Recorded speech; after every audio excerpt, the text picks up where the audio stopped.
Hi everyone, welcome back to my channel. Alright, someone asked how do I install plugins in FL Studio? It's actually very simple, but it's based on what you are experiencing while installing the plugin. It could be an error issue, it could be an OS issue. There are so many factors that could affect or interrupt FL from seeing the plugin you installed. So this video is actually just a very quick one, the normal basic one, alright? So as you can see, I'm on Klevgrand website. I'm going to use the plugin which they gave out for free, but just for a very limited time. So at the time you'll be watching this video, I don't know if it will still be available for free. So as you can see here, I've already downloaded it.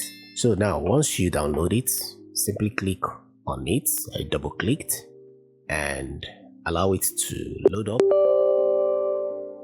and simply click yes.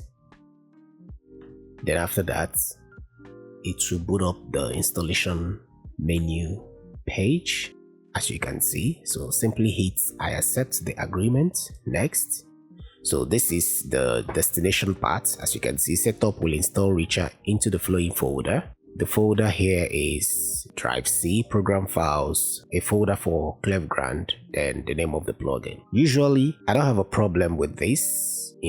Going next makes everything fine.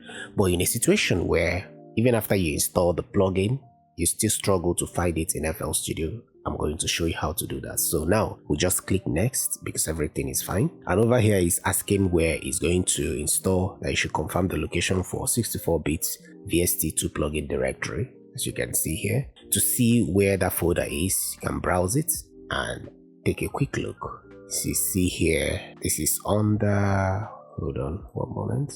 Alright, this is under program files. Then when you come to program files, then you go to common files. As you can see here, if you go to common files, then you will now see VST2, VST3. Alright, so you choose the one it is requesting. But as you can see, I have a dedicated VST folder plugin outside the common file. So that is where it's installing it, which is also good because it works well. I don't have a problem with that. So click next, tick the ones you want, VST to VST3 AAX for Mac users. You can decide to deactivate this if you're not using Mac, but in my case, I let it be there. Next, and installation starts. And once it's done, click finish. Now we head over to FL Studio. Alright, as you can see, we are inside FL Studio. So the first thing we're gonna do after installing the plugin is to come over to the mixer. This is what I usually do. So click on any of it. I'll go to replace and I'll go to more plugins. Give it time to load up. Alright, now it has loaded up. So the next thing to do is to come over to the manage plugin feature right here. As you can see, click on that to take you to another page, and on this page is where the whole thing happens. You need to pay very close attention here. Now in my case, everything works fine. So if I'm going to scan for new plugins, newly installed plugins, it's going to find it for sure. But let's say you scan and you are not seeing it here. One thing you must have in mind is the location to where the plugin was installed. And if you remember, it was on VST2 plugins folder, right? So have in mind, this is in a situation where you've scanned and FL Studio couldn't find the plugin. So that is when you now do this. So I want to quickly show you how to do it. Then I will scan so that you see that my system will locate the new plugin inside FL Studio. So you can see list of locations where I've scanned to find the plugins I'm looking for. So in your case, let's say you're struggling to find it. Over here, you can actually create a new folder, right? Pay very close attention to these folders here. You can see plus, right? When you click on that plus, it's actually going to give you a window where you will now search to the location where you install the plugin. All right. So you go to see program files, and then you see the folder I customized for VSTs, which is right here, VST plugins, right? But normally on your computer, this is what you're going to see.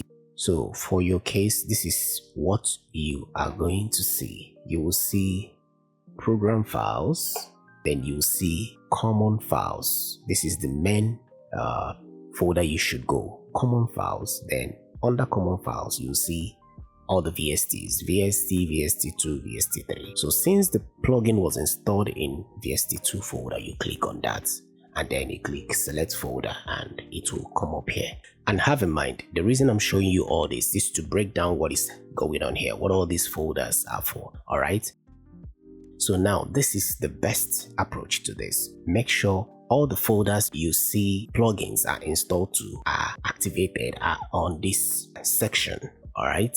And if you don't see them, I've shown you how to add them. All right. So now you've added them, it's going to scan through every single folder here to find your plugin. So in a situation where the folder where the plugin is installed is not here, it's not going to find it. Okay. So now we've created as many folders that we believe our plugins are. Then the next thing is to click on find installed plugins. Now, some installed plugins comes in as verified and some as non-verified. Those that are not verified are the trial versions, demo versions, or those ones that needs to be activated.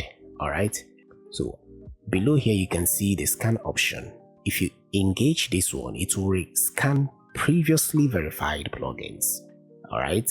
Then followed by rescan plugins with error. Let's say you have a plugin that is not activated and FL Studio is seeing it as an error and you've activated it. So to use it, you need to rescan it.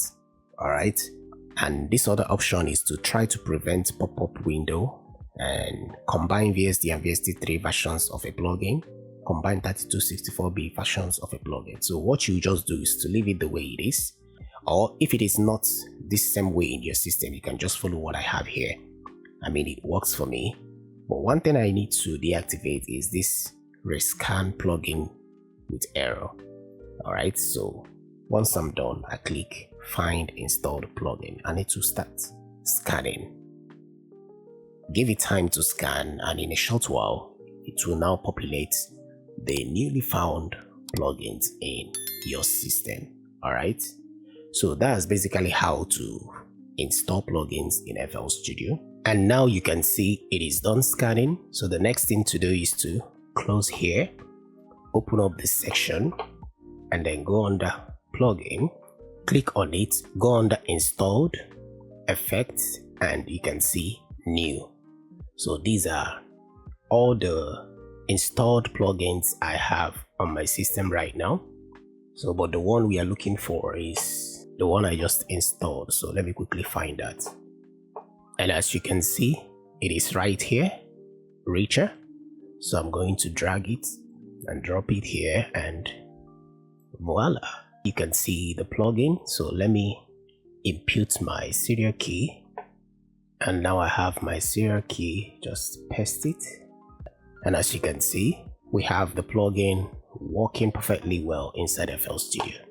So that is how to install the plugin. Then if you want to check out the review I will have on this plugin, I don't know when this free offer will last, so I'll be making a video reviewing this particular plugin. If you're interested to check it out, make sure to subscribe, turn on your bell notification so that once the video is ready, you'll be notified about it.